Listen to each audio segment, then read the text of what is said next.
Vợ, chẳng phải em vẫn luôn muốn thử lặn biển sao? Hôm nay chồng sẽ cùng em hoàn thành tâm nguyện này nhé. Bố thấy không? Minh Tu, anh ấy thật sự yêu con. 7 năm rồi, anh ấy vẫn luôn âm thầm ở bên con, giúp con cùng quản lý Đồng Thị. Bố cũng sẽ vui mừng cho con, đúng không? Dạ chồng, cảm ơn anh. Em yêu anh cũng yêu em.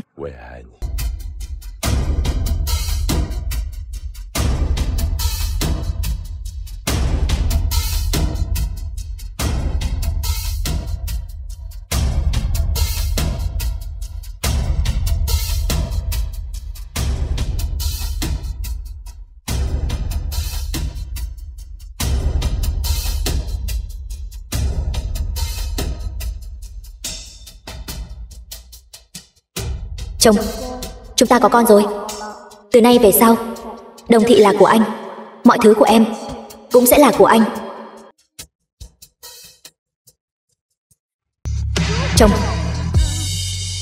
Chồng, chúng ta có con rồi. Chồng, chúng ta có con rồi.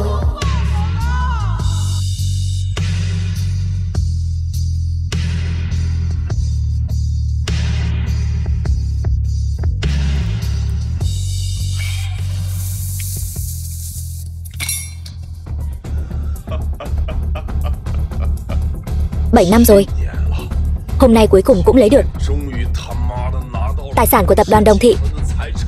Không thể thiếu công lao của cô đâu. Mẹ kế, Hứa Văn, anh là chồng của cô ta. Vợ anh bây giờ đang ở dưới đáy biển, chắc là còn chưa mất mạng hẳn đâu. Anh cứ như vậy, có phải là quá vô lương tâm không? Sao vậy? Sợ rồi sao? Cô còn là mẹ kế của cô ta nữa mà. Hồi đó, lợi dụng lúc cô ta không có trong phòng, cô lén lút bò lên giường tôi. Sao cô không sợ chứ? Lão già thối tha đó làm sao có thể thỏa mãn tôi được. Hơn nữa, anh đi theo tôi đến Đồng Thị, chẳng phải cũng muốn chia một phần sao? Anh và tôi là loại người cùng hội cùng thuyền, chẳng phải nên hợp tác với nhau sao? Giờ thì tốt rồi, sau này Đồng Thị là của chúng ta. Chúng ta muốn làm gì thì làm đó. Nhưng mà bây giờ Đồng Thị hình như vẫn còn thiếu một người thừa kế. Vậy thì xem anh có bản lĩnh đó không thôi.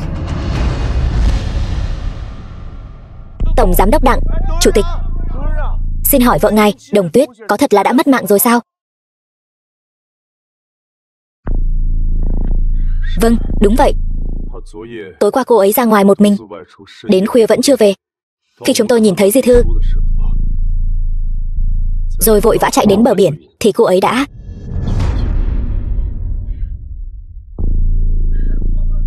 Rõ ràng chúng tôi đã chạy đến rồi.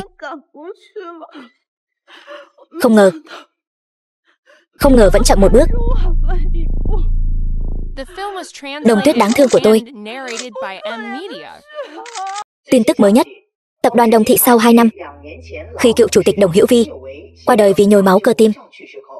Tối qua, chủ tịch đương nhiệm của tập đoàn Đồng Thị, Đồng Tuyết, cũng đã bỏ mạng bằng cách nhảy xuống do trầm cảm.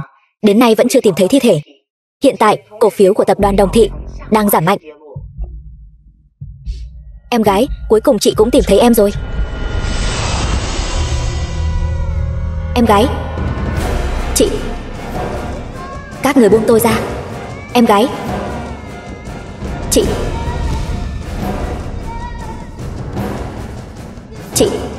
tất cả là lỗi của em. Em không nên lén lút đưa chị ra ngoài chơi.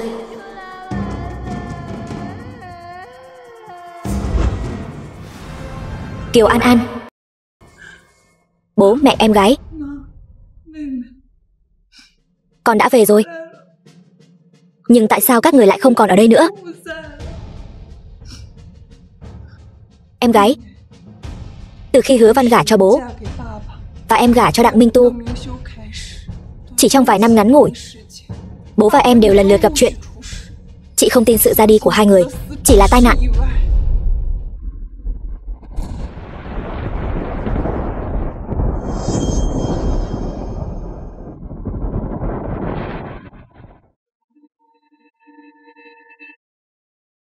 Đều là bằng tuổi. Tôi quyến rũ hơn cô, có năng lực hơn cô. Dựa vào đâu mà? Cô sinh ra đã là tiểu thư cành vàng lá ngọc, còn tôi chỉ có thể là học sinh nghèo được cô bố thí chứ. Vốn dĩ là vì tiền nên mới gả cho bố cô. Không ngờ cái lão già đó mất mạng rồi vẫn phải đề phòng tôi, không chịu cho tôi một chút quyền thừa kế nào.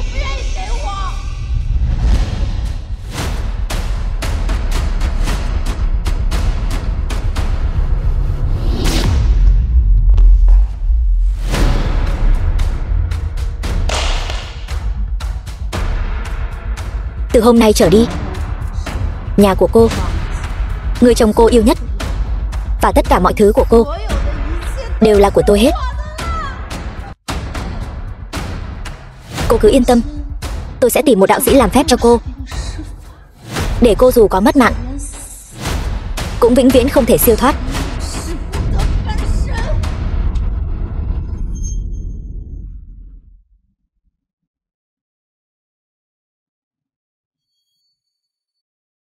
Giờ này, cô ta chắc đã mất mạng hẳn rồi nhỉ? Bình dưỡng khí chỉ có thể duy trì trong 2 tiếng đồng hồ. Bây giờ đã 2 ngày rồi. Cô nghĩ sao? Ngày mai, tôi muốn anh vứt bỏ tất cả những thứ liên quan đến cô ta. Sau này, ngôi nhà này là của tôi. Ngay cả anh cũng là của tôi, là mẹ kế của Đồng Tuyết. Cô ta mất mạng rồi mà nửa đêm cô không đến quan tâm con rể đau khổ tột cùng của cô. Cô đúng là tàn nhẫn thật đấy. Vậy thì phải xem con rể này của tôi muốn an ủi thế nào đã.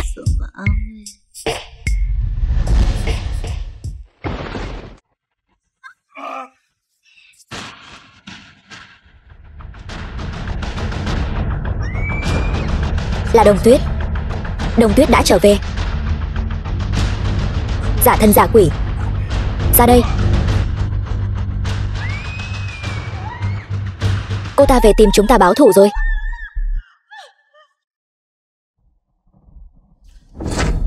Cô tốt nhất nên cẩn thận lời nói. Cái gì mà tìm chúng ta báo thù chứ? Cô ta tự nhảy xuống kết liễu. Nghe rõ chưa? Nếu để người khác biết được, điểm yếu của chúng ta sẽ bị lộ hết trước khi chưa thực sự có được tập đoàn Đồng Thị. Cô tốt nhất nên cẩn thận cho tôi.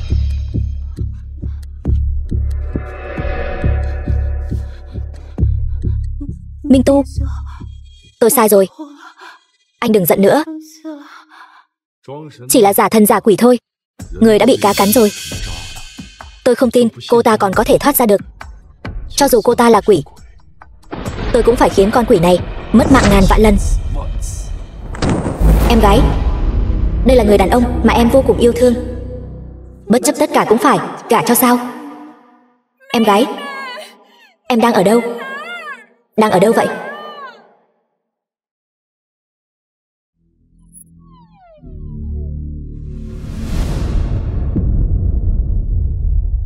Em vừa mới qua đời, hắn ta đã không thể chờ đợi, trơ trẽn lăn lộn cùng mẹ kế của em. Chị sẽ không để em và ba mất mạng một cách oan uổng. Tất cả mọi chuyện chị sẽ điều tra rõ ràng sự thật, trả lại công bằng cho hai người. Buổi họp báo của tập đoàn Đồng Thị. Tôi rất xin lỗi khi phải thông báo theo cách này tin buồn về sự ra đi của vợ tôi với mọi người. Đồng Tuyết, cô ấy sẽ không trở lại nữa. Đến bây giờ tôi vẫn không thể chấp nhận được sự thật này. Tôi không dám tin cô ấy đã rời xa tôi rồi. Mặc dù tôi là mẹ kế của Đồng Tuyết, nhưng chúng tôi đã sớm thân thiết như người một nhà. Con bé làm sao nỡ bỏ rơi chúng tôi chứ? Đồng Tuyết, con mất mạng rồi, tôi phải làm sao đây? Tôi biết ăn nói thế nào với ba con đây?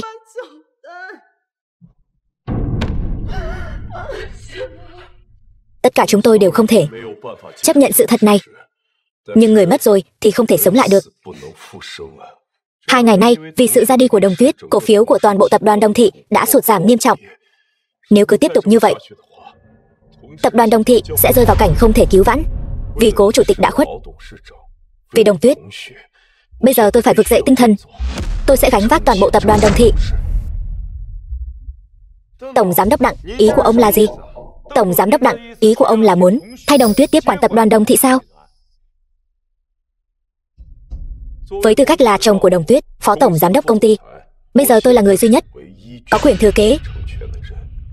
Vì Đồng Tuyết, tôi phải gánh vác toàn bộ tập đoàn, để linh hồn cô ấy trên trời được an nghỉ. Nhưng anh chỉ là của nhà họ Đồng, con rể ở rể. Năm xưa khi cố chủ tịch còn sống, ông ấy từng công khai tuyên bố anh không có tư cách thừa kế tập đoàn Đồng Thị. Đồng Tuyết là một người mềm yếu, cô ấy đã không thể kiểm soát được các giám đốc khác trong tập đoàn từ lâu rồi. Hơn nữa, cô ấy cũng đã sớm muốn nhường vị trí cho Minh Tu. Chỉ là không ngờ, chưa kịp công khai, cô ấy đã gặp phải bất hạnh như vậy. Theo điều tra của tôi, bà cũng chỉ là người mà cố chủ tịch Đồng cưới về sau này. Khi cố chủ tịch qua đời năm đó, di chúc đã từng nêu rõ bà không có quyền thừa kế. Vậy mà bây giờ bà lại công khai ủng hộ Đặng Minh Tu. Xin hỏi hai người, nếu dùng tất cả những gì tôi có để đổi lấy Đồng Tuyết trở về, tôi tuyệt đối sẽ không do dự. Nhưng người mất rồi không thể sống lại. Điều tôi có thể làm bây giờ là gánh vác toàn bộ tập đoàn Đồng Thị, bảo vệ tâm huyết của Đồng Tuyết. Về mặt pháp lý, anh ta thực sự có quyền thừa kế. Tập đoàn Đồng Thị hiện đang vô chủ. Nếu không có ai thừa kế nữa, e rằng sẽ phải đối mặt với phá sản. Hôm qua, tập đoàn Đồng Thị đã tổ chức cuộc họp hội đồng quản trị. Các thành viên hội đồng cũng đều đồng ý để tôi thừa kế toàn bộ tập đoàn Đồng Thị. Tôi cũng nhân buổi họp báo hôm nay trịnh trọng tuyên bố với mọi người rằng kể từ hôm nay, tôi Đặng Minh Tu sẽ kế thừa. Khoan đã.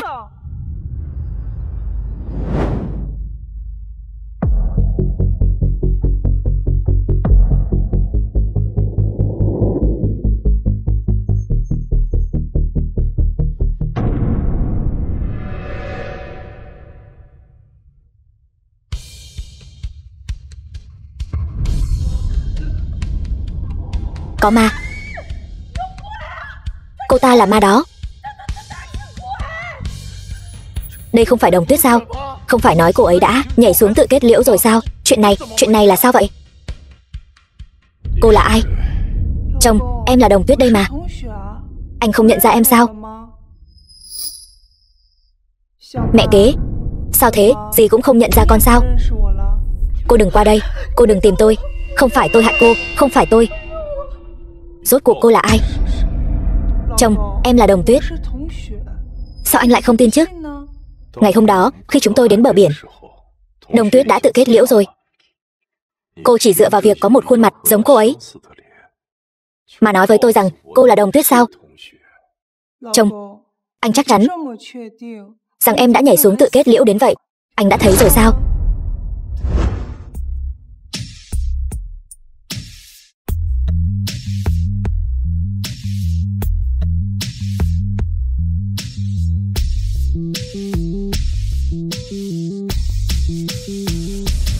Đêm đó, cô ta rõ ràng đã bị tôi nhốt dưới đáy biển. Chiếc chìa khóa duy nhất cũng ở chỗ tôi.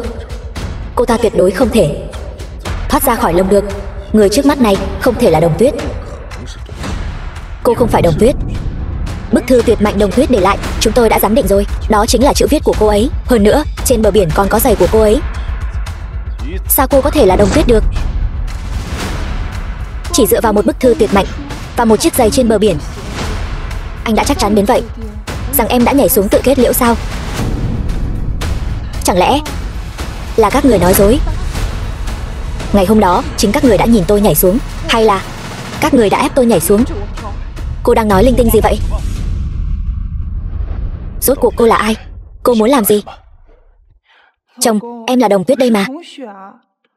Sao thế, em còn sống? Anh có vẻ không vui vậy. Hay là anh muốn em mất mạng?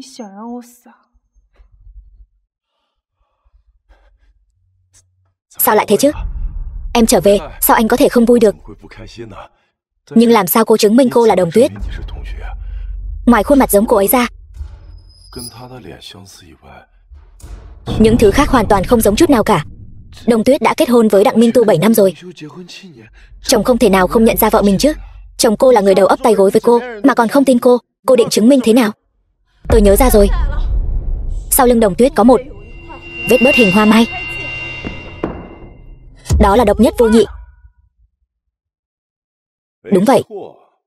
Nếu cô thật sự là Đồng Tuyết, vậy hãy để lộ vai sau của cô ra. Tôi muốn xem có vết bớt giống hệt như vậy không. Giả thân giả quỷ, phá hỏng chuyện tốt của tôi. Tôi muốn xem cô định giở cho gì. Sao nào? Không dám hả? Hay là trên vai sau của cô căn bản không có vết bớt này? Cô ta không dám, bởi vì cô ta căn bản không phải Đồng Tuyết thật. Cô đừng tưởng phẫu thuật một khuôn mặt giống y hệt là có thể đến tập đoàn Đồng Thị lừa gạt. Nếu các người đều không tin, vậy được thôi. Chẳng qua chỉ là một vết bớt mà thôi. Tôi cười.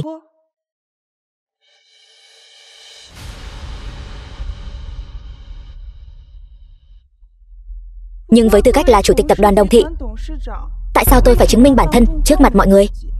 Chỉ vì các người không tin mà tôi không phải là Đồng Tuyết sao? Cô dám mạo danh chủ tịch tập đoàn Đồng Thị. Bây giờ tôi sẽ vạch trần cái đầu giả mạo này của cô.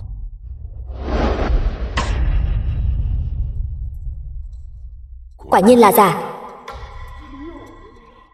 Cô quả nhiên không phải Đồng Tuyết. Trên vai cô căn bản không có vết bớt hoa mai. Cô còn gì để nói nữa không? Chẳng lẽ cô muốn nói vết bớt này đã biến mất không dấu vết trong 2 ngày nay sao? Cô nghĩ tôi sẽ tin sao? Cô nghĩ mọi người sẽ tin sao? Đương nhiên sẽ không tin. Nhưng anh, với tư cách là chồng của em, có chắc chắn vết bớt của em ở vai trái không? Cô có ý gì? Chồng, ý em là vết bớt hoa mai của em là ở vai phải mà.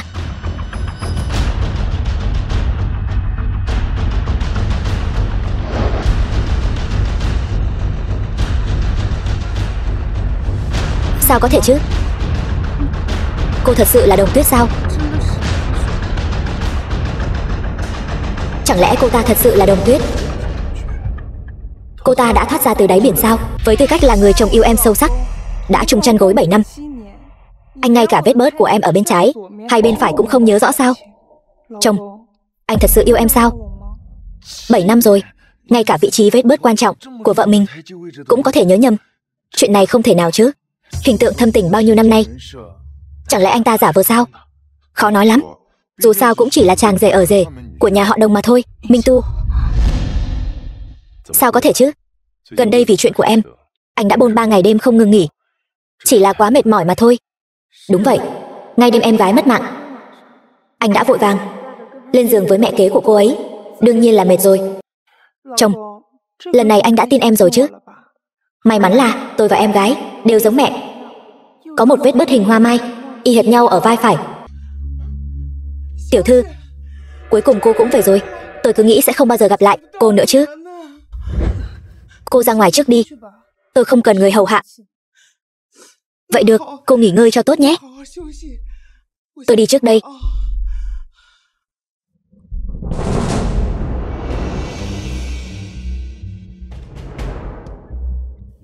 Cô chắc chắn cô ta không phải Đồng Tuyết chứ? Thưa ông, tôi đã đến nhà họ Đồng hơn 10 năm rồi, sẽ không nhầm lẫn đâu. Tay trái của tiểu thư, vết sẹo trên ngón cái là do tôi không cẩn thận làm đổ nước sôi làm bỏng tiểu thư. Người phụ nữ này, cô ta chắc chắn không phải tiểu thư. Tôi đã nói cô ta là đồ giả mạo mà. Tôi sẵn lòng làm chứng. Thưa ông, vậy con trai tôi chuyện vào Đồng Thị làm tài xế đó, ngày mai cứ để hắn đến làm việc đi. Vâng, cảm ơn ông. Cảm ơn ông. Tôi đã nói cô ta là đồ giả mạo mà. Vào đi. Hướng Hằng. Tổng giám đốc Đặng, ngài tìm tôi sao? Đây là tóc của kẻ lừa đảo đó. Sáng nay khi tôi ôm cô ta, đã lén lút giật xuống. Anh cầm cái này đi xét nghiệm huyết thống. Ngày mai tôi sẽ ở cuộc họp hội đồng quản trị công khai vạch trần thân phận giả mạo của cô ta. Đường đường chính chính kế thừa Đồng Thị. Vâng.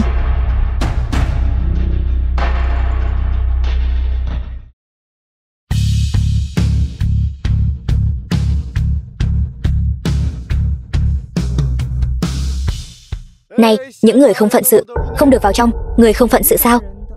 Đồng Tuyết, cô đã lâu không đến công ty rồi. Bảo vệ đã thay mới một lượt, họ không nhận ra cô. Rất bình thường. Em gái tôi vừa mới mất 2 ngày mà các người đã thay đổi an ninh và nhân sự. Thật đúng là cẩn thận quá mức. May mà bây giờ tôi đã trở về. Chồng, làm phiền anh tự mình nói với họ. Em là ai?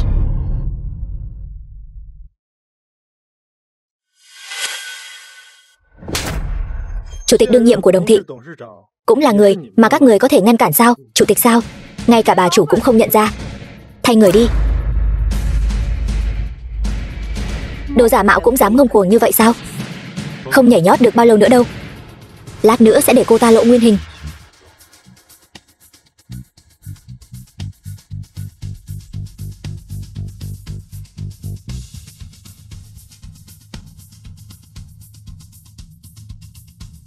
Bên trong chính là trung tâm hội nghị cốt lõi của công ty. Để đảm bảo an toàn cho công ty, Đồng Thị đã trang bị hệ thống kiểm tra hàng đầu thế giới.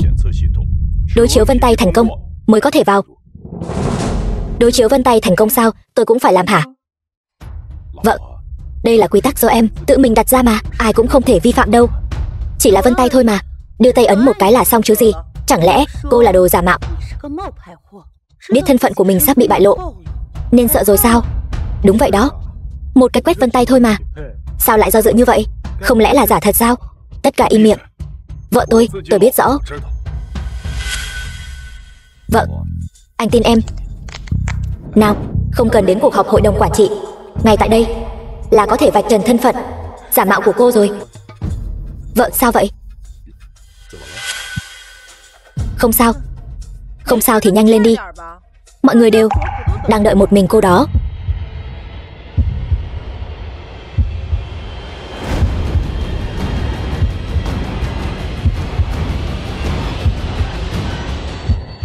Hay là... Vợ, còn chờ gì nữa chứ? Mọi người đều sốt ruột rồi. Hay là để anh giúp em? Chồng, đợi đã. Bây giờ hối hận rồi sao? Muộn rồi.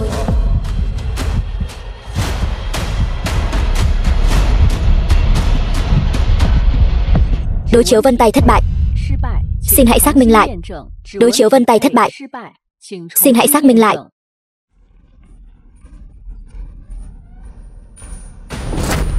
Cô còn gì để nói nữa không? Con nhỏ lừa đảo này. Quả nhiên cô không phải Đồng Tuyết. Đồ giả mạo, dám lừa gạt đến tận cửa nhà họ Đồng, còn không mau cút đi. Bảo vệ. Khoan đã, cô còn muốn giở trò gì nữa? Chồng, ngay cả anh cũng không tin em sao? Cô là đồ giả mạo. Cô bảo tôi lấy gì để tin cô đây chứ? Ai dám nói tôi là đồ giả? Chồng, giống với cái vết bớt hình hoa mai ở trên vai em. Sao anh vẫn không nhớ thế? Em dùng tay phải để nhập vân tay. Vừa nãy quá vội vàng, em đã đưa nhầm tay.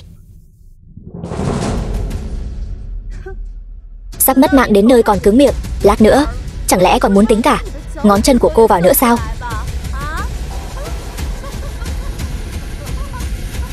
Được rồi, tôi cho cô cơ hội cuối cùng. Lại đây.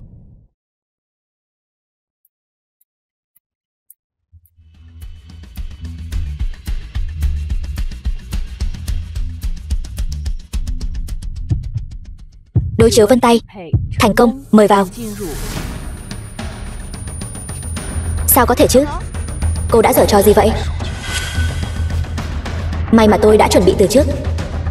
Chồng, lần này anh tin em rồi chứ?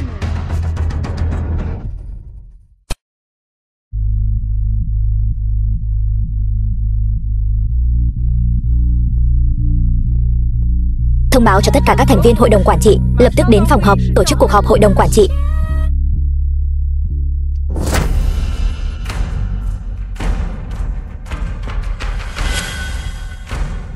Cuộc họp hội đồng quản trị Đồng Thị. Có chuyện gì vậy? Giám đốc Vương, Chủ tịch Đồng, các thành viên hội đồng quản trị đều không muốn đến.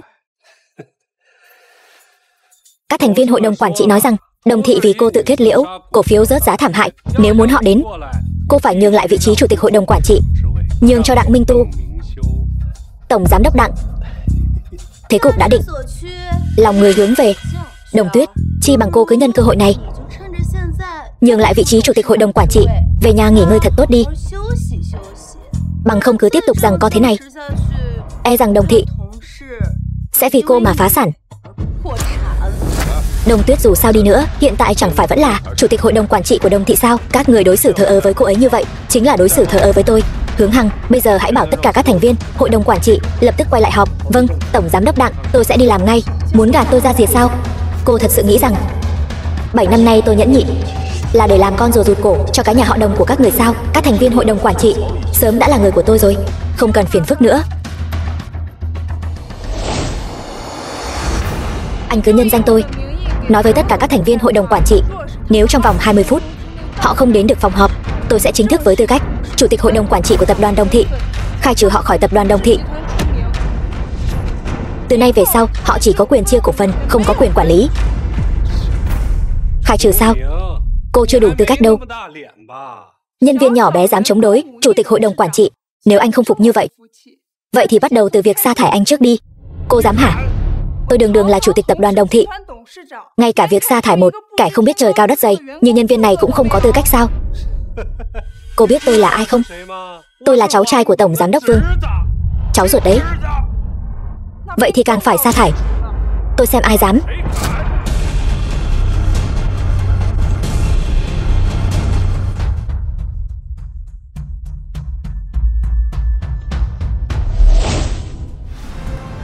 Tổng giám đốc Vương. Con danh con, thấy trưởng bối đến mà cũng không biết đứng dậy đón tiếp. Lúc cha cô còn sống, không dạy cô quy tắc đàng hoàng sao? Ngoài đời, ngài là trưởng bối, trong công ty, tôi là chủ tịch, còn ngài chẳng qua chỉ là một cổ đông nhỏ bé. Làm gì có chủ tịch nào đứng dậy đón tiếp cổ đông nhỏ? Tục ngữ có câu, không có quy tắc thì không thành khuôn phép, không có chế độ thì không thành hệ thống. Ngài nói xem, hỗn xược. Nghe nói cô định sa thải tất cả những người kỳ cựu như chúng tôi.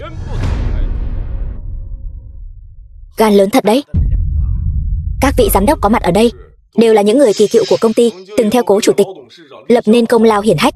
Nếu cô muốn khai trừ tất cả các giám đốc, thì ngày mai thị trường chứng khoán của tập đoàn Đồng thị sẽ sụp đổ hoàn toàn. Tôi thấy cô là muốn trực tiếp phá hoại Đồng thị phải không? Thưa các vị, tôi đề nghị tất cả các giám đốc chúng ta cùng ký đơn kiến nghị chung, yêu cầu Đồng Tuyết nhường lại vị trí chủ tịch cho Đặng Minh Tu. Tổng giám đốc Đặng, tôi đồng ý.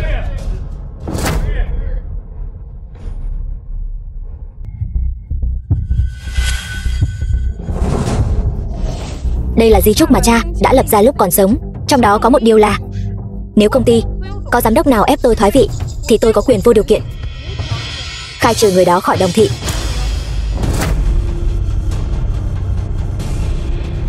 Cái này, di chúc, cái này sao có thể chứ?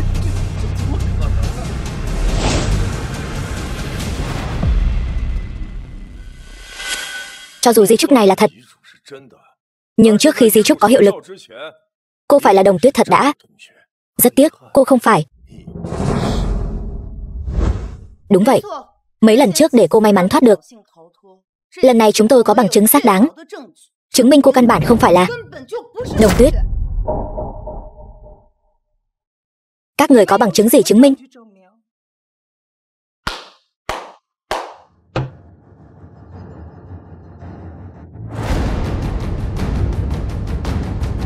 Bà Vương sao? Đúng vậy, bà Vương ở nhà họ Đồng mười mấy năm, là người nhìn cô lớn lên. Cô là thật hay giả, bà ấy rõ hơn bất kỳ ai. Đúng vậy, tôi nhớ rất rõ ràng. Tiểu thư, ngón cái tay trái của cô ấy, trên ngón cái đó có một vết sẹo bỏng, nhưng cô ấy không có. Mọi người xem đi, ngón cái tay trái của cô ấy chẳng có vết sẹo bỏng nào cả. Thì ra là đồ giả mạo. Mau cút khỏi Đồng thị. Chỉ là một vết sẹo thôi mà đã vội kết luận tôi là giả rồi hả? Tôi đã hỏi bác sĩ rồi, bác sĩ nói loại sẹo này là vĩnh viễn, không thể biến mất được. Cô còn gì để chối cãi nữa? Nói thôi thì không được đâu. Chẳng lẽ các người không nghe nói về y học thẩm mỹ sao? Chồng, em sợ anh sẽ chê vết sẹo này, nên em đã tìm bác sĩ để làm phẫu thuật xóa sẹo. Vết sẹo này đã không còn từ lâu rồi. Cô làm phẫu thuật khi nào? Sao bọn tôi lại không biết chứ? Chẳng qua chỉ là một ca phẫu thuật xóa sẹo đơn giản, không nói cho bà biết là chuyện rất bình thường. Tôi hy vọng cô có thể đưa ra bằng chứng thuyết phục hơn. Nếu không tin, các người có thể đến bệnh viện kiểm tra hồ sơ phẫu thuật. Được. Bây giờ đi bệnh viện kiểm tra ngay, xem bệnh viện rốt cuộc có hồ sơ xóa sẹo của Đồng Tuyết hay không. Anh tự mình đi, mang về cái báo cáo xét nghiệm mà tôi bảo anh làm hôm qua trước khi đưa cho tôi. Đừng để bất cứ ai chạm vào. Vâng, Tổng Giám đốc Đặng.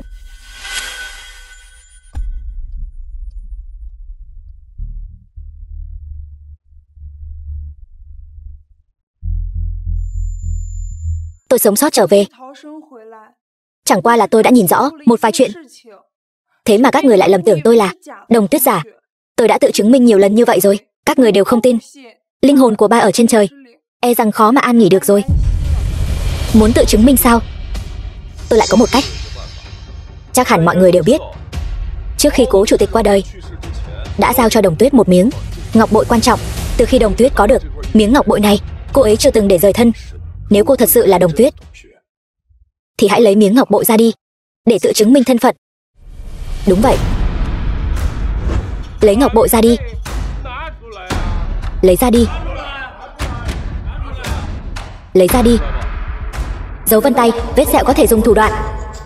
Cái này tôi xem cô giải thích thế nào. Sao hả? Không lấy ra được sao? Quá non nớt. Cứ tưởng chỉ dựa vào một khuôn mặt là có thể bay lên cành làm phượng hoàng. Cô ta đang cầm lông gà làm lạnh tiễn đấy. Còn nhóc danh, không biết trời cao đất dày. Hiền lành sao?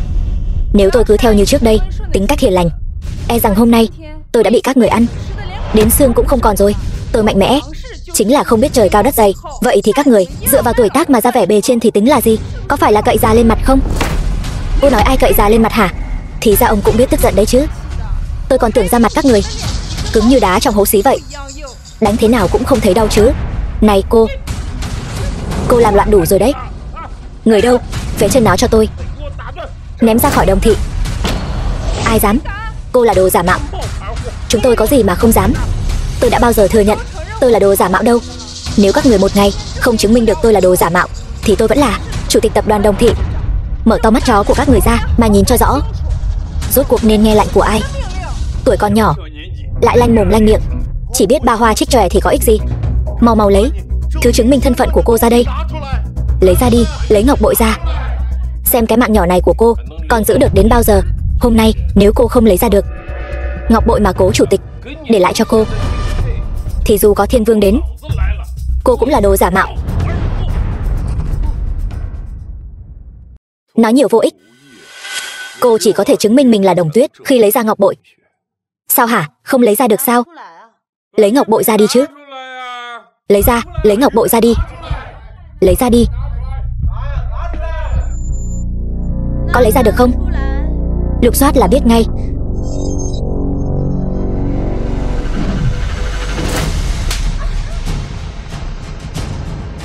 Ai cho bà cái gan đó?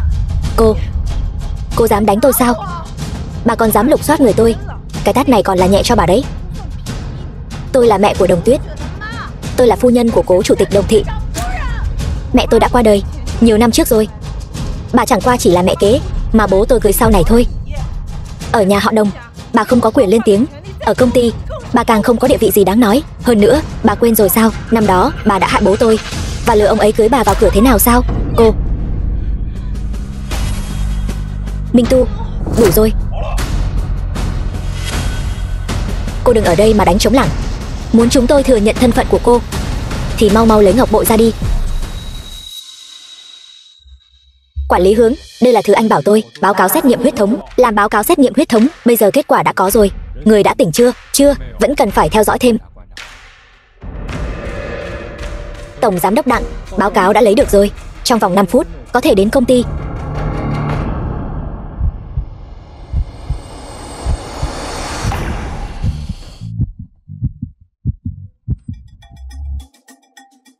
Kính thưa quý vị, xin làm phiền mọi người hãy cho cô ta thêm 5 phút để giãy giụa. Minh Tu, này, Tổng Giám đốc Đặng, anh có ý gì vậy? Trong tay tôi có một bản bằng chứng xác thực, có thể chứng minh 100% cô ta chính là đồ giả mạo.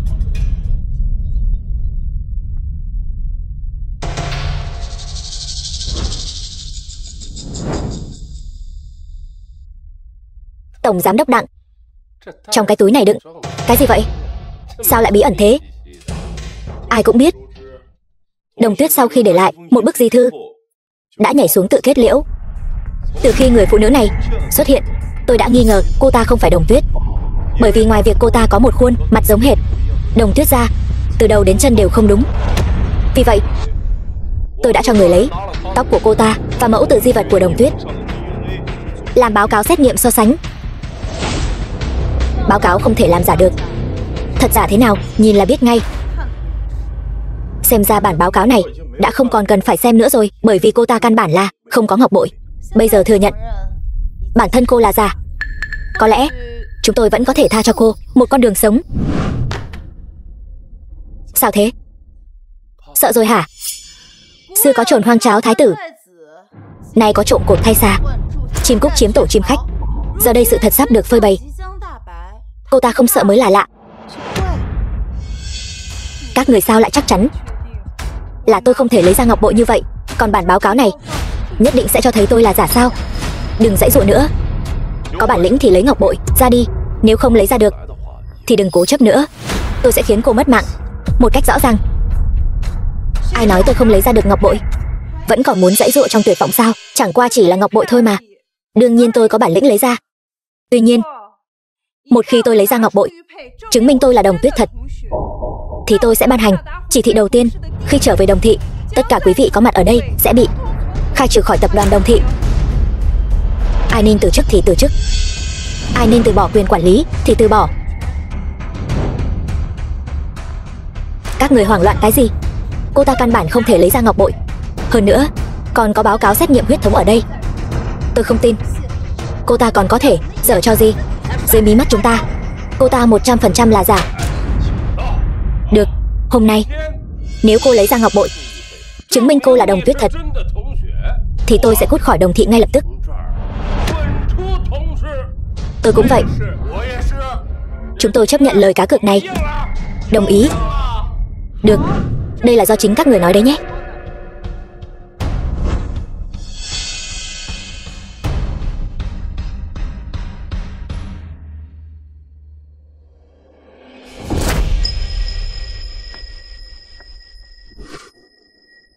Giờ thì có thể chứng minh tôi là Đồng Tuyết thật rồi chứ? Đặng Minh Tu, anh e rằng ngay cả ngọc bội này nguồn gốc cũng không biết phải không? Đây là của mẹ. Khi mẹ kết hôn với bố năm xưa đã mang theo. Đồng Hữu Vi, bây giờ thì bố giao nó cho các con, đeo nó vào, cứ như bố mẹ luôn ở bên cạnh vậy.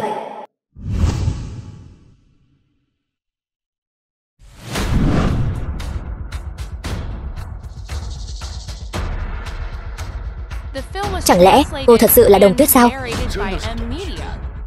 Đây không phải các người tự nói sao? Lấy ngọc bội ra, tôi chính là Đồng Tuyết. Sao vậy? Nhanh vậy đã trở mặt không nhận rồi sao? Minh Tu, ngọc bội này là thật. Cô ấy thật sự là...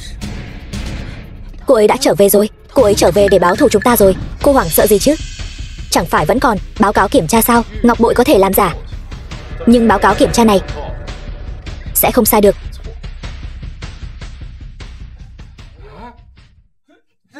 Cô ấy thật sự là... Làm sao có thể chứ?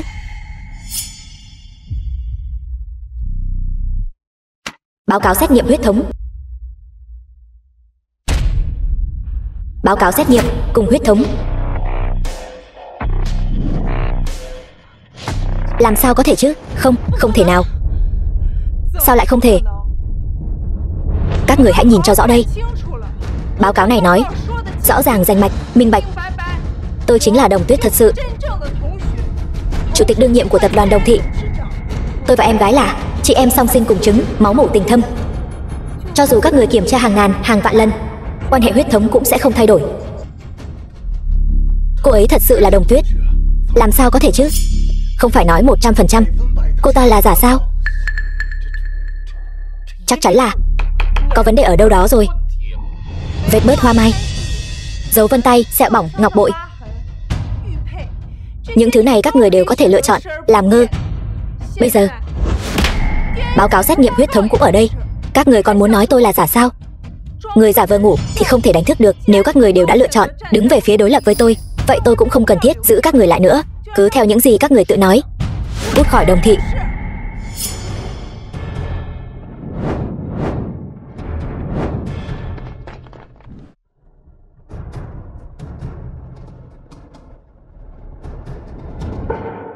Chủ tịch Đồng, tôi sai rồi. Không nên dễ dàng tin lời nói bậy. Xin cô hãy cho tôi thêm một cơ hội nữa. Đúng vậy, cô là người rộng lượng. Xin hãy tha thứ cho tôi lần này. Chủ tịch, xin hãy tha cho chúng tôi. Này Đồng Tuyết, ta đã nhìn con lớn lên đấy. Khi con còn nhỏ, ta còn từng bế con nữa cơ. Ta cũng là bị kẻ xấu mê hoặc, nên mới nghĩ con là giả thôi. Thương trường như chiến trường, đạo kinh doanh cũng là đạo làm người. Một lần bất trung, cả đời không dùng. Người phản bội tôi sẽ không giữ lại bên mình. Tất cả đứng dậy và cút đi.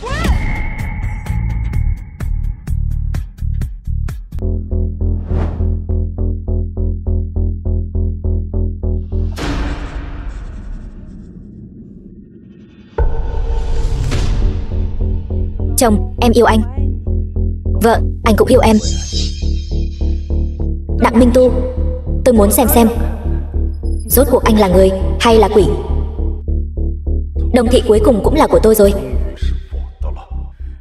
Chồng, từ hôm nay Đồng thị là của anh rồi.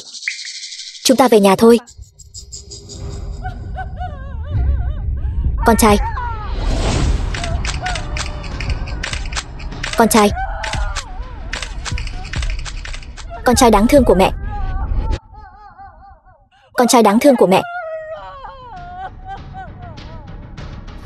Cái phú quý ngút trời gì chứ. Chúng tôi đều không thèm. Đi thôi. Mẹ đừng như vậy. Bắt đầu rồi.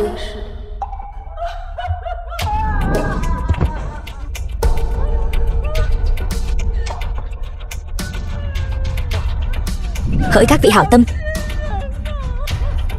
cứu con trai tôi với.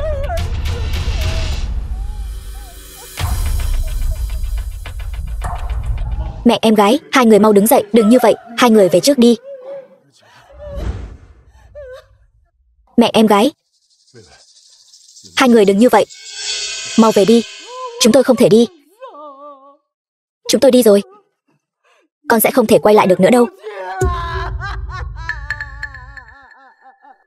Chuyện này là sao vậy?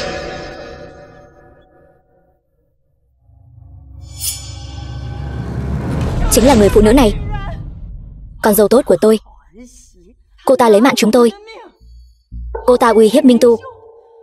Cô ta nói nếu chúng tôi muốn sống thì phải tổ chức buổi họp báo hôm nay, ký kết cái thỏa thuận chuyển nhượng đoạt mạng này.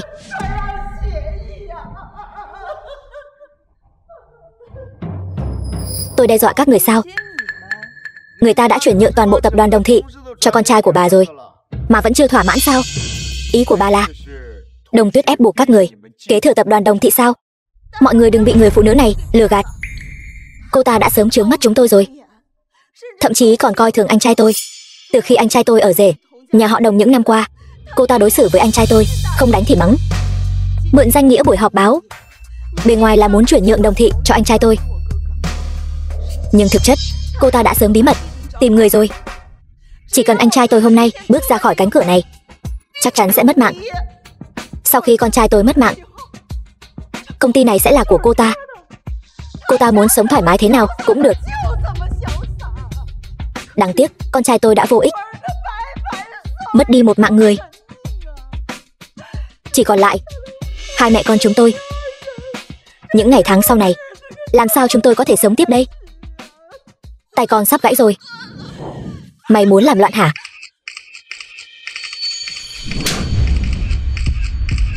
Chính là muốn đánh bà đấy. Tôi bảo sao cô ta lại hào phóng như vậy. Cơ nghiệp lớn như thế này lại dễ dàng nhường cho người khác, đánh đập mẹ chồng, em chồng, ngay cả chồng cũng không tha. Người phụ nữ này quả thật là lòng dạ rắn rết, giả mạo danh nghĩa chuyển nhượng công ty, âm mưu lấy mạng chồng cho chúng tôi. Cái nhà họ Đồng này thật đúng là gia môn bất hạnh, lại có thể xuất hiện một kẻ bại hoại mà người và quỷ đều cam phẫn. Đặng Minh Tu cũng coi như là được lòng dân rồi. Các vị thành viên hội đồng quản trị, xin hãy mau đứng dậy. Vì bây giờ tôi là chủ tịch tập đoàn Đồng Thị. Vậy tôi quyết định dẫn dắt tập đoàn Đồng Thị thoát khỏi chủ cũ, bắt đầu lại từ đầu, tạo dựng lại vinh quang.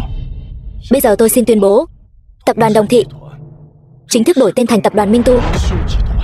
Được lắm.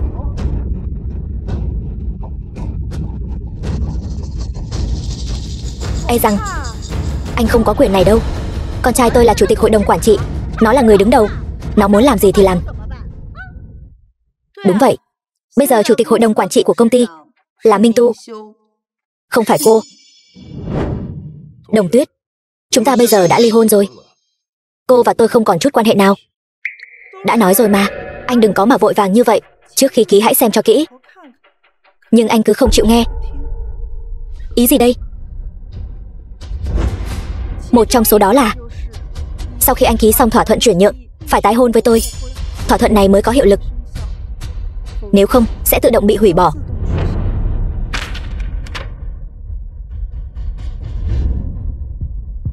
Cô lừa tôi sao? Chồng, sao anh lại nói thế? Chẳng lẽ ngay từ đầu anh đã không có ý định tái hôn với em sao? Còn sắp đặt một màn kịch lớn như vậy, làm sao đây? Bây giờ em không muốn tái hôn với anh nữa.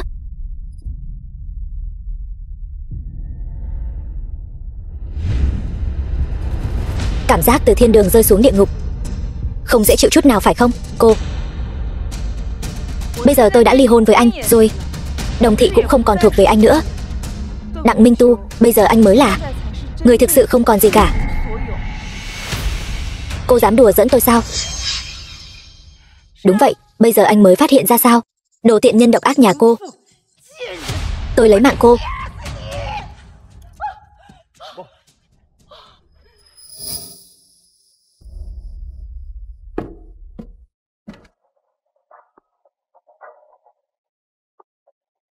Tôi tuyên bố, từ nay về sau, Đặng Minh Tu sẽ không còn là chồng của tôi nữa, cũng không còn giữ bất kỳ chức vụ nào trong tập đoàn Đồng Thị nữa.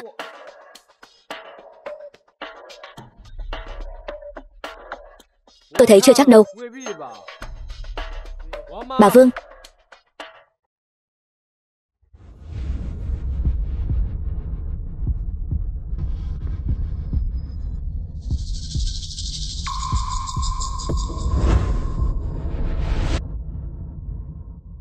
Bà Vương sao? Ai nói tôi và Đồng Tuyết không phải vợ chồng chứ? Anh lại muốn giở trò gì nữa đây? Thỏa thuận ly hôn có hiệu lực với điều kiện tiên quyết là cô phải là Đồng Tuyết thật. Nhưng mà cô căn bản không phải là Đồng Tuyết. Chị song sinh bị bọn buôn người bắt cóc. Chuyện này là thật sao? Tôi không phải đã nói rồi sao? Vết sẹo là do tôi đi thẩm mỹ xóa đi rồi.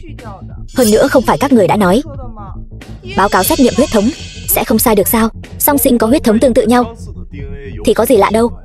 Hôm nay tôi đặc biệt mời đến giáo sư sinh vật học nổi tiếng của Hải Thành để đặc biệt giải thích rõ ràng chuyện này cho mọi người. Nếu là sinh đôi cùng trứng, ngoài nhóm máu và ngoại hình sẽ giống hệt nhau, thì huyết thống cũng sẽ hoàn toàn giống nhau. Đúng rồi, quản gia cũ đã nói, người chị này phía sau cổ có một vết bớt màu đỏ rõ ràng. Em gái không có. Cô còn gì để nói nữa không? Quả nhiên cô không phải Đồng Tuyết.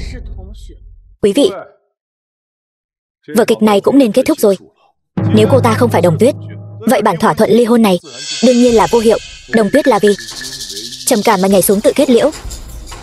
Bây giờ tôi là người duy nhất kế thừa hợp pháp của Đồng Thị. Nhà cửa, xe cộ và đơn hàng hàng chục tỷ đều là của tôi, bao gồm cả toàn bộ tập đoàn Đồng Thị này cũng là của tôi. Hóa ra anh là người như vậy. Chuyện này là sao vậy? Sao lại có thêm một Đồng Tuyết nữa? Ôi trời, chuyện này.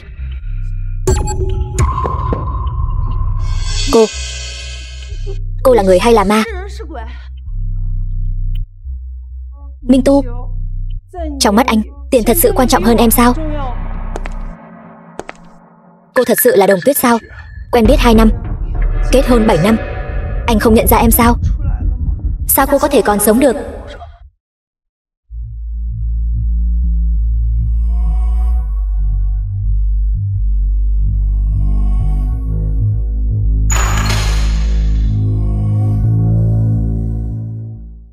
Cô thật sự là Đồng Tuyết sao?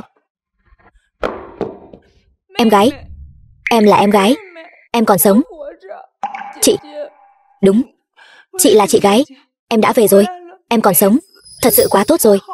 Chị, bao nhiêu năm nay Em và bố đều rất nhớ chị, luôn tìm chị, cứ tìm mãi mà không sao tìm thấy. May mắn là bây giờ chị đã trở về. Sau này chị sẽ không để bất cứ ai làm hại em nữa. Chị nhất định sẽ bảo vệ em chu toàn. Khoảng thời gian này cô đã mất mạng ở đâu vậy? Cô có biết khoảng thời gian này cô ta đã mạo danh cô, khiến chúng tôi bị lừa một vố không? Thật sự là em sao, Đồng Tuyết? Hóa ra em không mất mạng. Anh hy vọng em mất mạng sao? Em gái, em còn nhớ chuyện gì đã xảy ra trước đây không? Em đừng sợ, chị đã nói rồi, sẽ không để bất cứ ai làm hại em nữa. Em đau đầu quá. Chẳng lẽ Đồng Tuyết mất trí nhớ rồi sao? Đồng Tuyết, em tuyệt đối đừng tin cô ta có ý đồ xấu, cố tình xuất hiện khi em không có mặt. Hơn nữa, cô ta đã đuổi tất cả các cổ đông của công ty, lấy danh nghĩa của em ký kết đơn hàng hàng chục tỷ của Thanh Đằng, còn ép anh ly hôn. Mục đích của cô ta chính là để chiếm đoạt toàn bộ Đồng thị. Cô ta còn bạo hành em chồng của cô và tôi. Cô nhìn xem, dấu tát trên mặt vẫn chưa tan hết này. Đúng vậy, Đồng Tuyết, cô và cô ta đã bao nhiêu năm không gặp rồi. Lần này cô ta trở về, e rằng chính là nhắm vào toàn bộ tập đoàn Đồng thị. Hôm nay tất cả những phóng viên có mặt đều đã thấy rồi. Cô ta mạo danh cô khiến chúng tôi, tất cả mọi người đều bị xoay như trong chóng. Căn bản là có ý đồ xấu, tâm địa hiểm độc mà. Đúng rồi, chính là cô ta từng bước một dụ dỗ Đặng Minh Tu ký vào thỏa thuận ly hôn. Vừa ly hôn, Đặng Minh Tu liền hoàn toàn mất quyền thừa kế. Em gái duy nhất cũng đã mất mạng. Như vậy cô ta có thể quang minh chính đại thừa kế toàn bộ tập đoàn Đồng thị. Quả nhiên, trong giới hào môn vì tiền có thể không từ thủ đoạn nào. Chị, khoảng thời gian này thật sự giống như họ nói sao? Không sao đâu, Đồng Tuyết, chỉ cần em trở về, anh không sao cả. Anh yêu em, chỉ cần cả đời có thể ở bên cạnh em, anh đã mãn nguyện rồi. Em gái, em đừng tin anh ta chẳng qua là kế hoạch bại lộ. Sau khi không còn gì cả, chỉ là lấy lòng và giả vờ mà thôi. Nếu cô là giả, vậy thì cô thay Đồng Tuyết ký kết đơn hàng 10 tỷ. Đương nhiên cũng không tính. Đồng Tuyết, cô biết đấy, trước đây Đồng thị và Thanh Đằng, tất cả các cuộc tiếp xúc và trao đổi đều do Minh Tu thực hiện. Kết quả cô ta vừa đến liền cướp mất đơn hàng 10 tỷ. Bây giờ cô đã trở về rồi, vậy thì đơn hàng 10 tỷ này có phải là cần phải giao lại cho Minh Tu ký kết không? Chỉ cần ký kết đơn hàng 10 tỷ, Minh Tu sợ gì không có cơ hội vực dậy chứ. Trước đây anh đã hứa với em, ký kết đơn hàng 10 tỷ này sẽ tặng cho em làm quà. Nhưng sau khi người phụ nữ này xuất hiện, cô ta đã cố tình phá hoại món quà anh tặng cho em và Đồng thị này. Tổng giám đốc Triệu đến.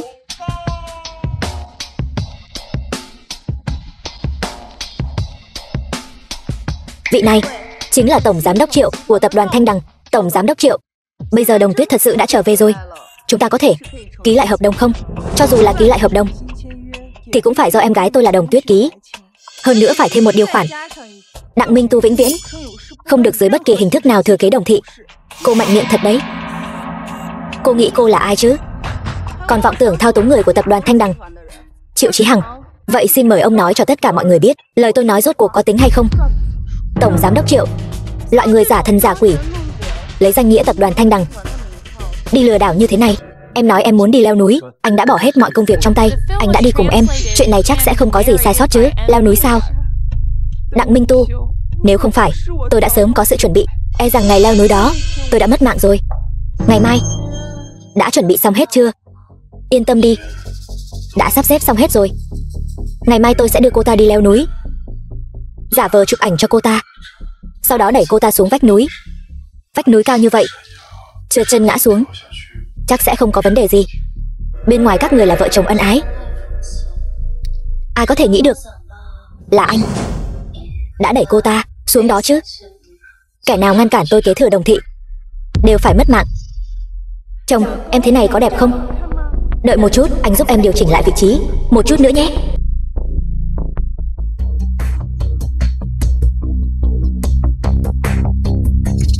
À, chồng, em hơi sợ độ cao, chúng ta đi thôi.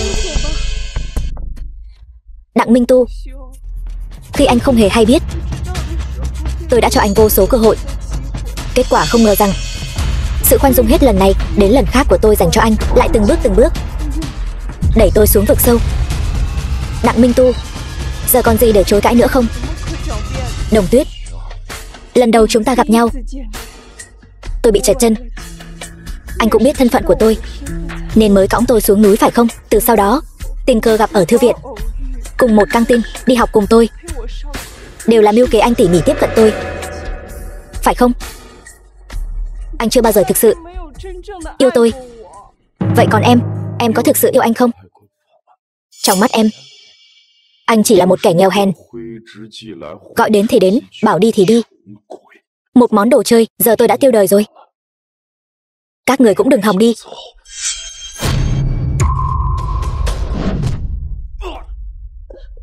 Chị không sao chứ? Chị đã nói rồi, sau này sẽ không để em phải chịu bất kỳ tổn thương nào nữa. Trước đây là chị đã không bảo vệ tốt cho em, suýt chút nữa mất em. Sau này chị sẽ bảo vệ em chu toàn. Đặc biệt là hắn ta. Sau này chị sẽ không để hắn ta làm em tổn thương dù chỉ một chút. Tình chị em thật sâu đậm. Gia đình các người đúng là yêu thương nhau thật đấy. Vậy thì trong mắt các người ngoài không phải là người sao? Tôi ở rể nhà họ Đồng tròn 7 năm. Các người có biết 7 năm này tôi đã sống như thế nào không? 7 năm này, lẽ nào tôi đã bạc đãi anh? Nhà họ Đồng bạc đãi anh sao? Anh nói anh muốn khởi nghiệp, tôi liền lấy hết tất cả tiền riêng cho anh. Anh nói anh muốn vào công ty, tôi liền quỳ xuống cầu xin bố để anh vào công ty. 2 năm nay lại buông tay giao Đồng Thị cho anh quản lý. Rốt cuộc anh còn gì không hài lòng nữa? Đừng giả nhân giả nghĩa nữa. Hôm nay tôi sẽ trước mặt tất cả mọi người vạch trần nhà họ Đồng. Bộ mặt giả dối của các người. Tôi biết các người luôn luôn coi thường tôi, biết tôi là một thằng nhóc nghèo từ trong núi ra. Tôi ở rể nhà họ Đồng 7 năm, sống còn không bằng một con chó của nhà họ Đồng các người.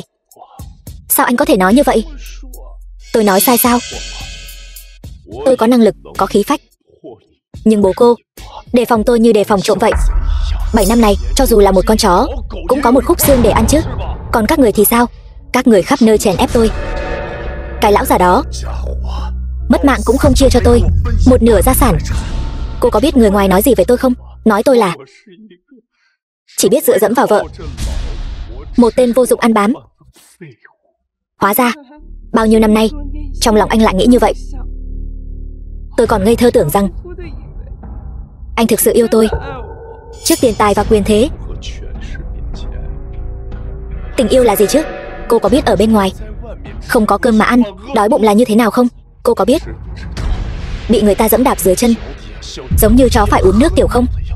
Cô có biết bị người ta mắng là phế vật, trông như một kẻ vô dụng hèn nhát không? Cô không hiểu đâu.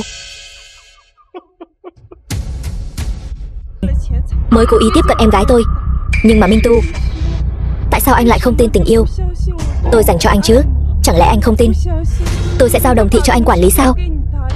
Nếu không có ngày 25 tháng 4, vụ mưu sát anh dành cho tôi, thì Đồng Thị bây giờ đã sớm là của anh rồi. Ý gì vậy? Khi tôi biết được khoảnh khắc tôi mang thai, tôi đã quyết định chuyển nhượng tất cả mọi thứ của Đồng Thị cho anh. Minh Tu, em có thai rồi. Em đã mang thai con của chúng ta. Nhưng bây giờ vẫn chưa thể nói cho anh biết. Em muốn vào kỷ niệm 7 năm ngày cưới của chúng ta, biến nó thành một món quà bất ngờ tặng cho anh. Mong chờ em bé của chúng ta quá. Không biết là con trai hay con gái nhỉ? Sẽ giống anh nhiều hơn hay giống em nhiều hơn đây? Luật sư Trần, làm phiền anh theo bản thỏa thuận đã sửa đổi này soạn lại một bản mới. Tôi muốn sau kỷ niệm 7 năm ngày cưới với Minh Tu, chuyển Đồng Thị chính thức sang tên anh ấy. Chủ tịch Đồng, cô thật sự chắc chắn muốn chuyển toàn bộ cổ phần sang tên tổng giám đốc Đặng sao? Một khi đã chuyển đi, cô sẽ không còn bất kỳ cổ phần nào nữa. Tôi chắc chắn, tôi yêu Minh Tu. Tôi tin anh ấy sẽ quản lý Đồng Thị tốt hơn tôi. Hơn nữa, bây giờ chúng tôi đã có kết tinh tình yêu. Tôi tin Minh Tu nhất định sẽ là một người cha tốt. Rõ ràng anh sắp có thể đạt được thứ anh muốn. Rõ ràng anh chỉ cần lừa dối tôi thêm vài giờ, Đồng Thị sẽ là của anh. Nhưng anh lại ngay cả diễn kịch cũng không muốn diễn nữa. Thậm chí còn hại con của chúng ta.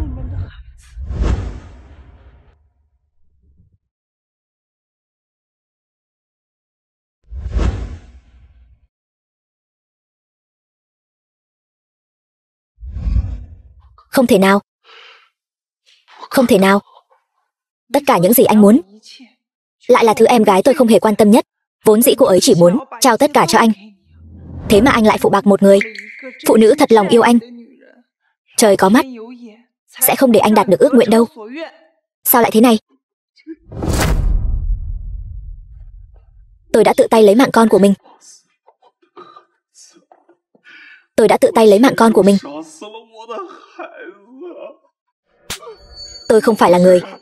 Tôi là một súc sinh. Tôi đáng lẽ phải mất mạng. Minh Tu, anh đừng bị bọn họ lừa gạt như thế. Bọn họ đang diễn kịch để kích động anh đấy. Anh không nhìn ra sao? Tất cả là tại cô, cái đồ hồ ly tinh. Cô đã quyến rũ tôi, cô đã mê hoặc tôi, cô lừa tôi nói rằng cố chủ tịch không hài lòng về tôi. Đồng Tuyết không có tôi trong lòng. Chính là cô.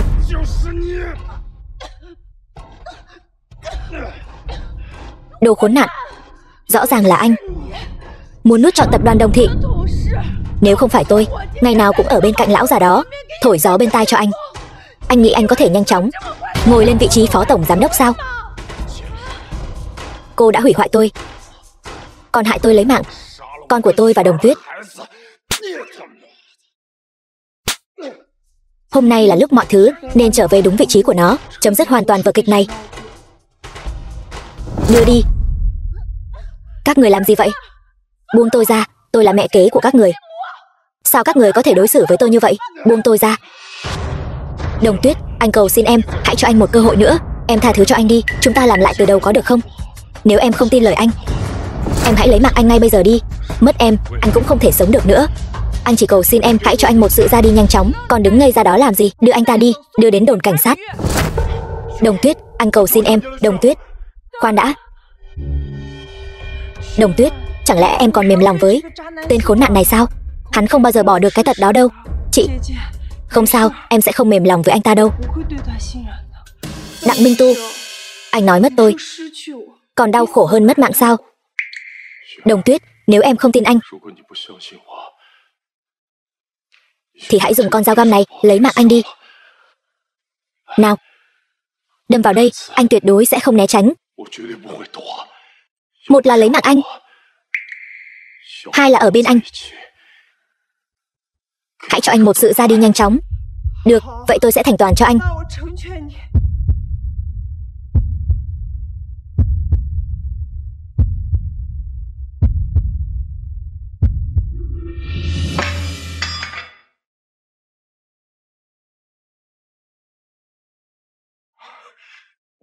Đồng Tuyết, anh biết ngay là em yêu anh mà, đúng không? Là như vậy đúng không? Không, tôi không lấy mạng anh. Chỉ là không muốn máu của anh làm bẩn tay tôi. Từ hôm nay, 7 năm hôn nhân của chúng ta, không ai nợ ai cả. Giữa hai chúng ta không còn bất kỳ mối liên hệ nào nữa. Chị, chúng ta đi thôi. Tất cả những chuyện xảy ra hôm nay không được phép nói ra một lời nào.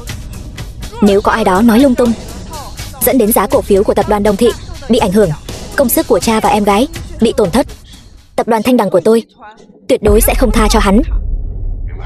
Rõ.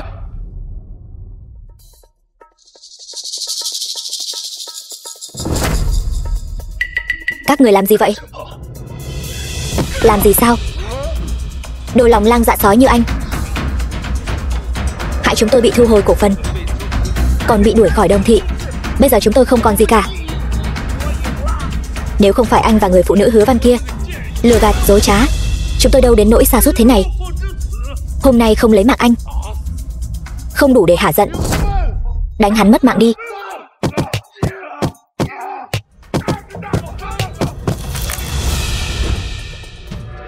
Em gái, em sẽ không mềm lòng với hắn chứ? Không đưa hắn vào tù đã là sự nhân từ lớn nhất đối với hắn rồi.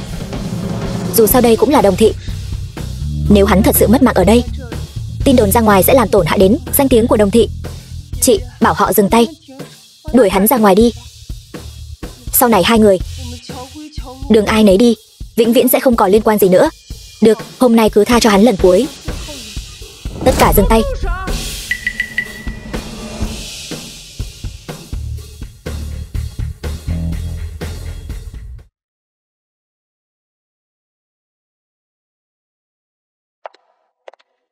Chị, em yêu hắn một cách chân thành, cũng đã cho hắn vô số cơ hội. Là do hắn không biết trân trọng. Hắn không xứng với tình yêu của em. Là do em không biết nhìn người, hại ba, hại bản thân, còn hại đứa bé trong bụng. Mãn đâu, họ chính là những con đỉa sống. Chị, lần cuối cùng thôi, sẽ không có lần sau nữa, được không? Chị sợ họ sẽ dây dưa không dứt. Chị sợ em sẽ lại bị tổn thương. Bây giờ không phải có chị sao? Có chị ở bên cạnh bảo vệ em không sợ gì cả. Họ đã biết chắc là em sẽ mềm lòng. Đây thật sự là lần cuối cùng. Nếu họ còn dám quấy rầy em, làm hại em, chị tuyệt đối sẽ không tha cho họ. Chồng, anh rốt cuộc muốn đưa em đi đâu vậy? Bất ngờ chưa? Vâng.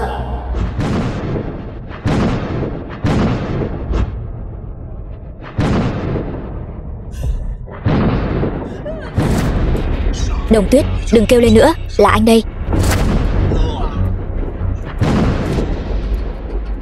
Đồng Tuyết, em đừng chạy, anh có chuyện muốn nói với em.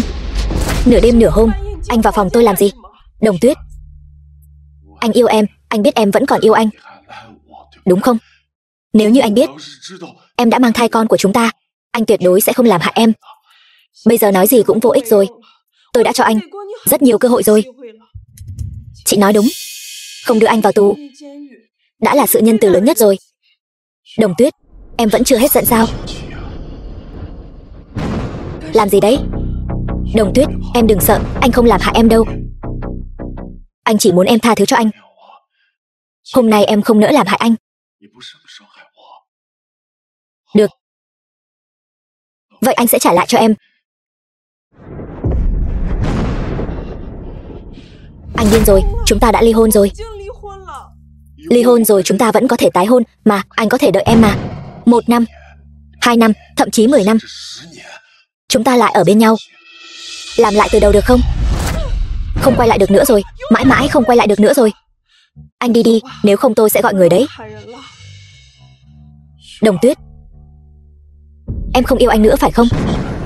Em vậy mà ngay cả tính mạng của anh cũng không quan tâm nữa rồi. Đồng Tuyết, tình yêu của em rốt cuộc cao quý đến mức nào vậy? Từ khi anh bỏ mặc tôi một mình ở dưới đáy biển, tôi đã không còn là Đồng Tuyết của ngày xưa nữa rồi. Nếu bây giờ anh đi, tôi có thể cho anh một khoản tiền để anh không phải lang thang đầu đường xó chợ.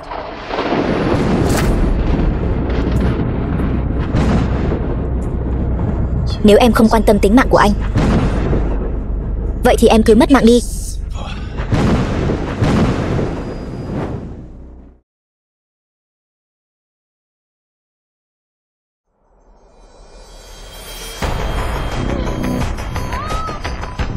Đồng Tuyết, em tỉnh rồi sao? Em nhìn anh này, anh quên không giúp em tháo băng dính ra rồi. Bây giờ anh sẽ giúp em tháo ra nhé. Đồng Tuyết, anh có làm em đau không? Tối qua, anh sợ họ đem em đi mất, nên anh mới làm như vậy. Em sẽ không trách anh chứ? Rốt cuộc anh muốn làm gì? Đồng Tuyết, anh chỉ muốn mãi mãi ở bên em. Nhưng em lại không yêu anh, mà anh lại không thể rời xa em. Anh đành phải trói em ở đây thôi.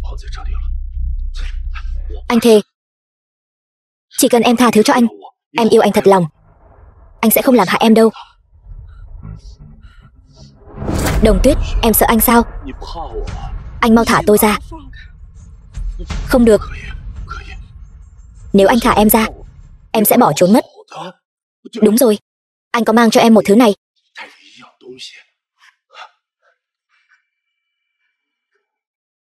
Anh đã chuẩn bị một bộ quần áo cho con của chúng ta. Không phải em vẫn luôn rất muốn có một đứa con sao? Anh còn nghĩ cả tên rồi.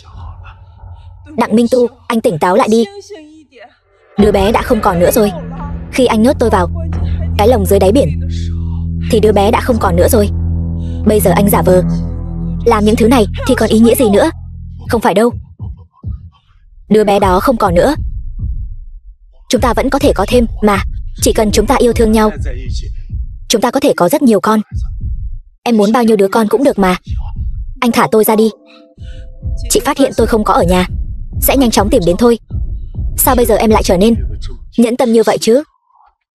Không phải trước đây em rất yêu anh sao? Em vì anh đến cả mạng sống. Đây là cách anh cầu xin tôi tha thứ sao?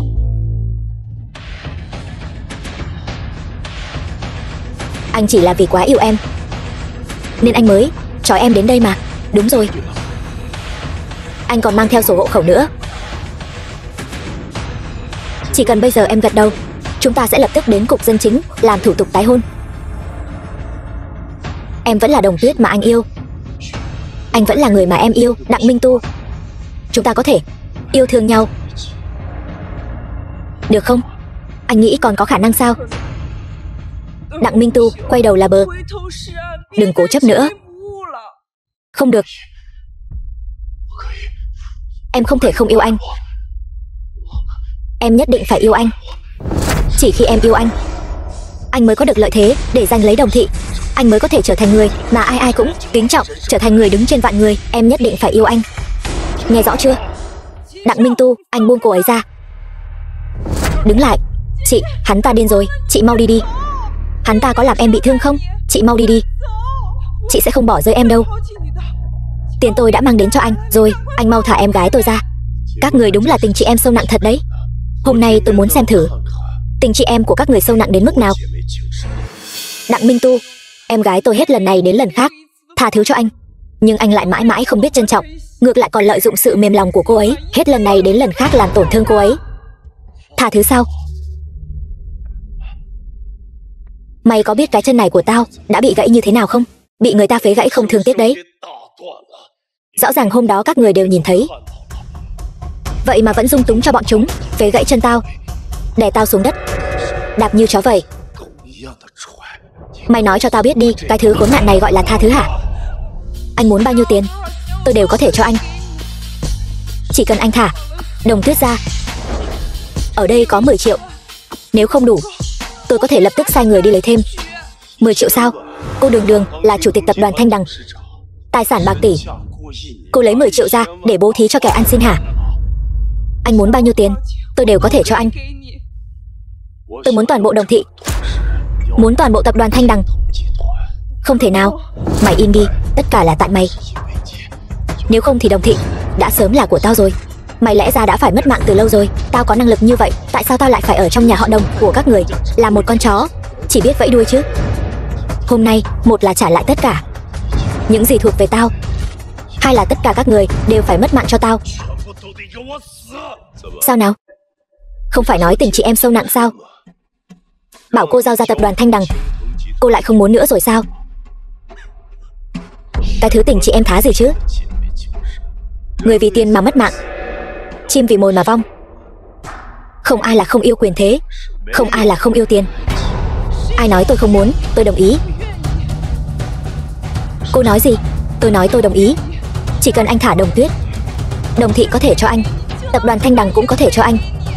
Cô sẵn lòng cho tôi tất cả sao? Trong lòng tôi, Đồng Tuyết là quan trọng nhất. Nếu anh không tin, tôi có thể gọi luật sư đến, chúng ta sẽ ký thỏa thuận ngay tại chỗ. Cô đúng là một người phụ nữ xảo quyệt. Tôi sẽ không tin cô đâu. Vậy anh muốn thế nào? Tôi chẳng muốn cái gì cả. Tôi chỉ muốn xem tình chị em của các cô sâu đậm đến mức nào. Trước khi anh đến, tôi đã biết anh muốn gì rồi. Thỏa thuận chuyển nhượng tập đoàn Thanh Đằng tôi đã chuẩn bị sẵn rồi.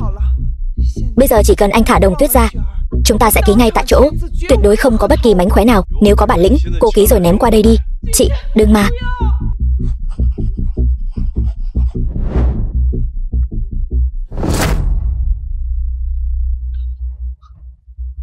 Tập đoàn Thanh Đằng đã là của tôi rồi. Tập đoàn Thanh Đằng có tài chính hùng mạnh. Sau khi anh tiếp quản, Đồng Thị chẳng qua chỉ là vật trong túi của anh thôi. Bây giờ tôi là chủ tịch của tập đoàn Thanh Đằng rồi. Tôi cuối cùng không cần phải nhìn sắc mặt của người khác nữa rồi. Bây giờ có thể thả Đồng Tuyết ra rồi chứ? Cô đúng là ngây thơ thật đấy. Thả các cô ra chẳng phải là tương đương với thả hổ về rừng sao? Anh có ý gì? Ý của Minh Tu đương nhiên là hôm nay các cô đều không thể đi được nữa. Hứa Văn, bà không phải đã bị đuổi khỏi Hải Thành và vĩnh viễn không được quay lại sao? Sao vậy, chột dạ rồi hả? Sợ rồi sao? Hôm nay tôi đến đây để tìm các cô đòi nợ. Minh Tu, hôm nay không thể tha cho cả hai cô ta. Các người quả nhiên là vĩnh viễn không học được cách hối cải. Chị mau đi đi. Đừng bận tâm đến em, câm miệng, cô đừng chạm vào em ấy, đừng nhúc nhích. Biết đây là gì không? Đây là axit đấy. Chỉ cần tôi làm thế này, nhẹ nhàng vặn mở ra, sau đó đổ lên mặt cô ta như thế này.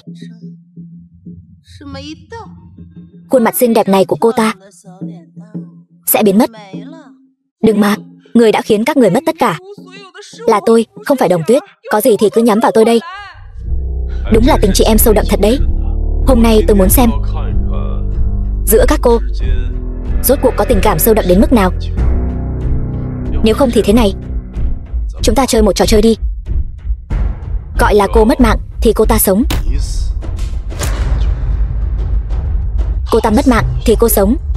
Nào. Chị đừng tin bọn họ. Không phải tình chị em sâu đậm sao? Sao hả? Sợ mất mạng rồi sao?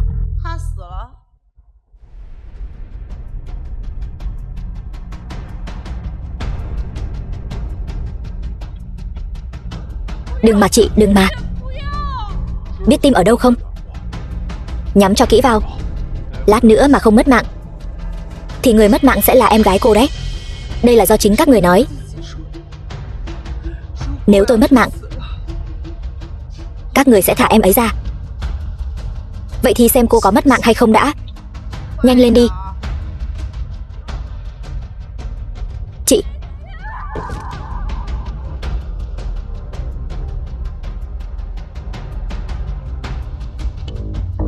Thả tôi ra. Chị, tất cả là lỗi của em. Là em đã hại chị. Cô sẽ không nghĩ rằng cô ta mất mạng thì cô thật sự có thể sống sót đấy chứ. Điều tôi ghét nhất chính là khuôn mặt trong sáng vô tội này của cô. Hôm nay cô cũng đi chầu trời đi.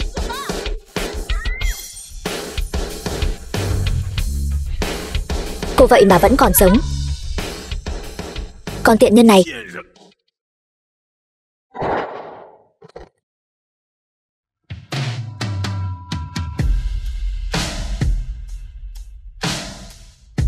Em có bị thương không? Bọn họ có làm tổn thương em không? Chị, em không sao, chúng ta mau đến bệnh viện đi. Chị không sao đâu. Vừa nãy chị nắm lấy mũi dao, không đâm vào bao nhiêu. Chị không sao thật là tốt quá. Tất cả là lỗi của em. Đều là em suýt chút nữa hại chị. Chị đã hứa với bố mẹ sẽ bảo vệ em thật tốt. Trước đây chị không có ở đây, bây giờ chị đã trở về rồi. Chị nhất định sẽ bảo vệ em thật tốt. Chị